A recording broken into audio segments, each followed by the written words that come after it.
Hi அனைவருக்கும் வணக்கம். Welcome to Renuka straight. எல்லோரும் நலமாக இருக்கீங்களா? இந்த வீடியோ ஃபஸ்ட் டைம் பார்க்குறீங்கன்னா நம்ம சேனலை சப்ஸ்கிரைப் பண்ண மறந்துடாதீங்க.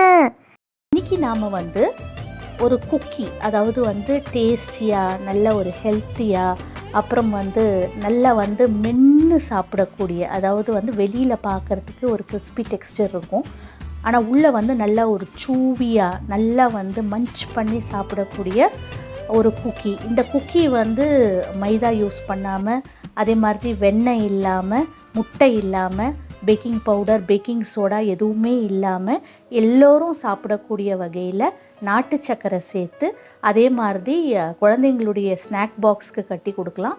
எல்லாருக்குமே ரொம்ப பிடிக்கும். அப்படி ஒரு ரெசிப்பியை தான் இன்றைக்கி நம்ம பார்க்க போகிறோம். நான் ஒரு பேக்கிங் சீரீஸ் மாதிரி இனிமேல் பண்ணுவேன். அதில் என்னுடைய முதல் வீடியோ, அதாவது அவனை வச்சு பேக்கிங் பண்ணுறதுல முதல் குக்கி வீடியோ இன்றைக்கி போட்டிருக்கேன். வாங்க எப்படி பண்ணுறதுன்னு பார்ப்போம்.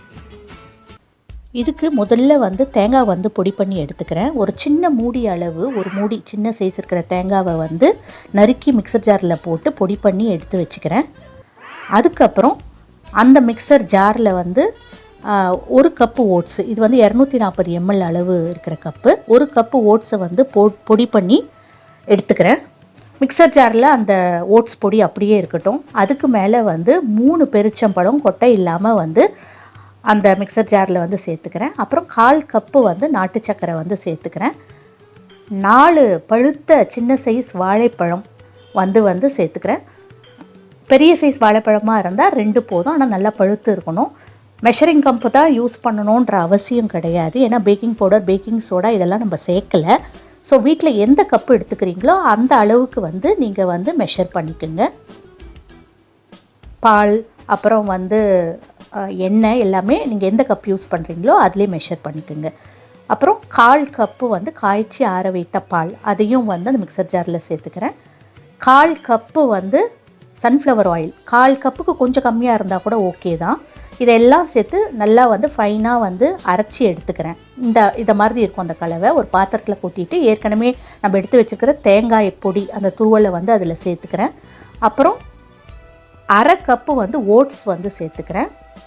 ஒரு சிட்டிகை உப்பு சேர்த்துக்கிறேன். ஒரு சில துளிகள் வெண்ணிலா எசன்ஸ் தேவைப்பட்டால் சேர்த்துக்கலாம். அதுக்கப்புறம் தேவையான அளவு சாக்கோ சிப்ஸ், இதெல்லாம் சேர்த்து ஒன்றா கலந்துக்கணும்.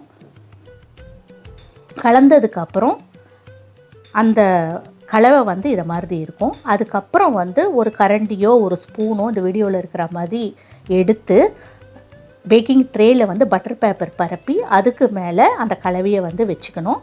வச்சுட்டு லேசாக அதை ஒரு ஸ்பூனுடைய பின்னாடி சைடு அதை வச்சு லைட்டாக தட்டி விட்டுக்குங்க. அந்த ஒரு அந்த குக்கி ஷேப்புக்கு வரா மாதிரி, ஏன்னா ரொம்ப குண்டாக இல்லாமல் கொஞ்சம் ஃப்ளாட்டாக தட்டி, இல்லை கையை உங்கள் விரல் வச்சு கூட நீங்கள் தட்டி விட்டுக்கலாம். இதை மாதிரி எல்லாத்தையுமே ஒன்றா அந்த பேக்கிங் ட்ரேயில் ரெடி பண்ணி வச்சுட்டு அவனை 10 நிமிஷம் 180 டிகிரி செல்சியஸில் ப்ரீஹீட் பண்ணதுக்கப்புறம் 20 நிமிஷம் 180 டிகிரி செல்சியஸில் வச்சு பேக் பண்ணி எடுத்துக்கிறேன் குக்கீஸை. ஓடிஜி தான் யூஸ் பண்ணியிருக்கேன், மைக்ரோவேவ் அவன் யூஸ் பண்ணலை. மைக்ரோவேவ் அவன்லேயும் செய்யலாம். குக்கீஸ் பேக் பண்ணதுக்கப்புறம் கொஞ்சம் சாஃப்டாக தான் இருக்கும் பார்க்குறதுக்கு.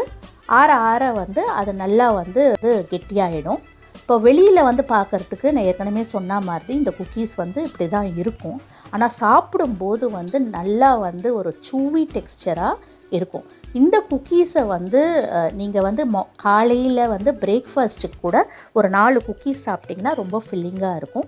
கண்டிப்பாக இதை செஞ்சு பாருங்கள், உங்கள் எல்லாருக்கும் ரொம்ப பிடிக்கும். இந்த வீடியோ உங்களுக்கு பிடிச்சிருக்கும் நம்புகிறேன். இந்த வீடியோ உங்களுக்கு பிடிச்சிருந்ததுன்னா லைக் பண்ணுங்கள், ஷேர் பண்ணுங்கள், இந்த சேனலை மறக்காமல் சப்ஸ்கிரைப் பண்ணுங்கள், பக்கத்தில் இருக்கிற பெல் ஐக்கானை கிளிக் பண்ணுங்கள். தேங்க்ஸ் ஃபார் வாட்சிங் திஸ் வீடியோ. நன்றி.